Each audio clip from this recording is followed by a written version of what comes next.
अस्सलाम वालेकुम अल्लाहुम्मा सल्ली अला मुहम्मदिन व अला आलि मोहम्मद। जी, आपकी बहन आज दरूद इब्राहिम की मन्नत लेके आई है। यकीन मानिए ये वजीफ़ा मैं कहती हूँ तकदीर ना बदल दे तो फिर मुझे कहना, मैं भी यही और आप भी यही।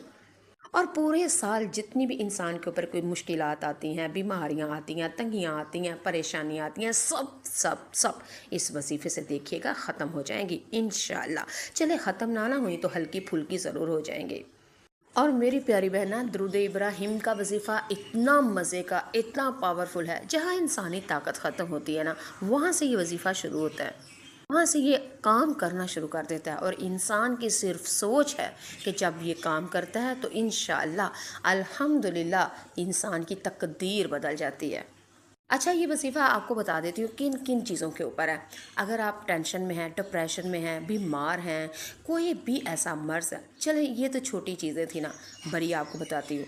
अगर आप मूजी किसी भी ऐसे मर्ज़ में मुब्तला हैं कि आपकी जिसका इलाज डॉक्टर ने कह दिया कि अब इसका इलाज नहीं हो सकता, अब ये ख़त्म हो रहा है। फॉर एग्ज़ाम्पल अगर कैंसर है, लास्ट स्टेज पे है, तो यकीन मानिए ये वजीफ़ा मैंने जिस बहन से सुना था ना, उन्होंने कहा था कि मुझे डॉक्टर ने जवाब दे दिया था, मेरी कोई हालत नहीं थी। मेरी बेटियां, मेरी औलाद रो रो के पागल होती थी कि अब हमारी माँ हम में नहीं रहेगी।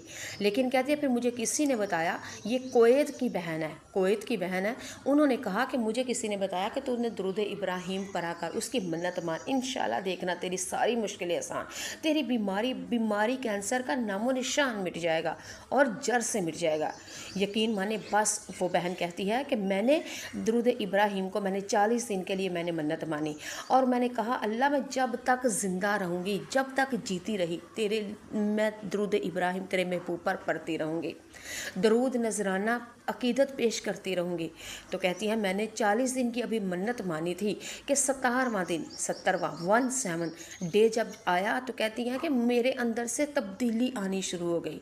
मुझे वाकई एहसास होने लगा कि अब मैं बीमार नहीं हूँ, मैं तंदुरुस्ती की तरफ जा रही हूँ, मैं बीमारी से वापसी तंदुरुस्ती की तरफ जा रही हूँ। कहती है मैंने अपने हाल अहवाल मैंने अपने बच्चों को बताया, अपने शोहर को बताया। मेरे बच्चे खुशी से पागल हो रहे थे और बार बार उनके अंदर एक वहम था कि अगर किसी को बता दिया तो नज़र ना लग जाए, कहीं नज़र ना लग जाए। मुझे मेरे बच्चों ने कहना, माँ अगर आपके मोहल्लेदार, हमारे रिश्तेदार आपका तबीयत अयादत, आपका हाल अहवाल पूछने के लिए आते हैं, आपने किसी को नहीं कहना कि मैंने अब ये दरूद इब्राहिम की मन्नत मानी है, मैं ठीक हो रही हूँ। तो नाज़रीन व सामीन, वो हालांकि अच्छा था, सदका जारिया वाली बात है, बताना चाहिए था, लेकिन पता नहीं हम वो कहते हैं आग को डरे तो टहने को भी पे डर दे, यानी इतनी बड़ी बीमारी से डरे थे कि हम नज़र से भी डरने शुरू हो गए।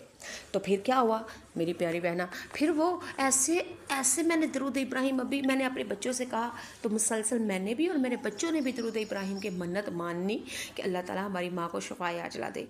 17वें दिन मैंने बीमारी से वापसी, सेहतमंदी की तरफ जाना शुरू कर दिया।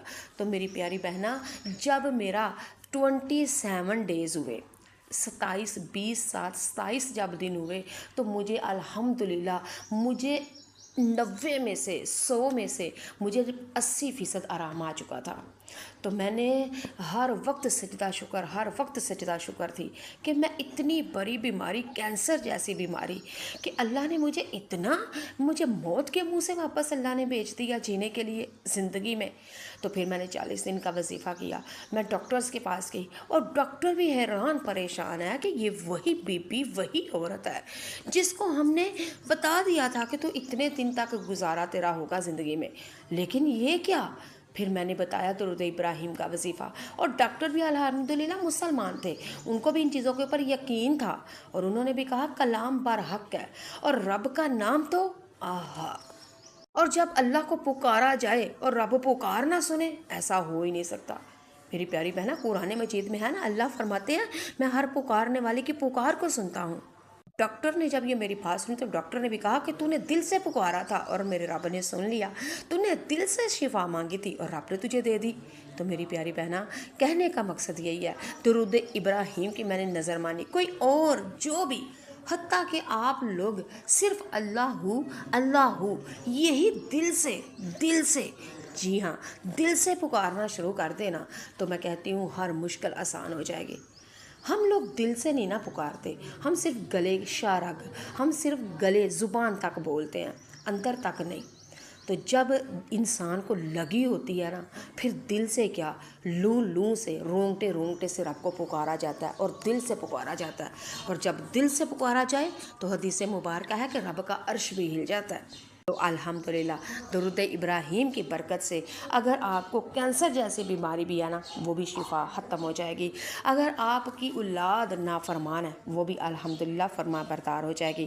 اگر آپ بیٹی بیٹے کے رشتے کی وجہ سے پریشان ہیں تو وہ بھی بہتر رشتہ مل جائے گا۔ اگر آپ نوکری، رزق، پیسہ، دولت، شہرت، عزت، حتیٰ کہ کسی بھی چیز کی وجہ سے پریشان ہے، دل سے مانگیں، دل سے رب کو پکاریں، آپ کی آواز دل سے نکلی ہوئی رب کے عرش کو ہلاتی ہوئی رب تک جائے گی اور الحمدللہ آپ کی ہر دعا قبول ہوگی انشاءاللہ۔ اور میری پیاری بہنہ، یہ مت سوچا کریں اللہ آسمانوں کے اوپر ہے، اللہ حرم کعبہ میں ہے، اللہ مسجد میں ہے، اللہ آپ کی شاہراہ کے نزدیک ہے، اللہ آپ کے اندر ہے، اللہ آپ کے گلے کے شاہراہ کے نزدیک ہے۔ بس پکارنے کی دیر ہے۔ پکار ہر انسان کی رب سنتا ہے، ہر انسان کی رب سنتا ہے، لیکن وہ مانتا کسی کسی کی ہے، اور وہ مانتا صرف اس کی ہے جو اس کو دل سے پکارتا ہے، اور وہ اس کی پکار کو ضائع نہیں جانے دیتا انشاءاللہ۔ تو میری پیاری بہنہ، اچھا یہ بھی بات ہے، اگر درود ابراہیم سے ہماری منت پوری ہو جاتی ہے تو پھر یہ کب اور کتنی دیر تک پڑھنا ہے، اس کا جواب میں آپ کو اگلی ویڈیو میں دوں گی، کیونکہ ویڈیو لمبی ہو جاتی ہے، پھر آپ اس کو سکپ کر کے چلے جاتے ہیں تو پھر مزہ نہیں آتا۔ کیونکہ جب میں دل سے سناتی ہوں نا تو پھر آپ بھی تو دل سے سنا کرے نا، مزہ تو تب آتا ہے کہ دل سے نکلے دل تک جائے، یعنی دل سے دل تک۔ تو میری پیاری بہنہ، دعاؤں میں رکھیے گا یار۔ صلی اللہ علیہ وآلہ وسلم۔ اللہ رب العزت جو میری ویڈیو کو دیکھ رہا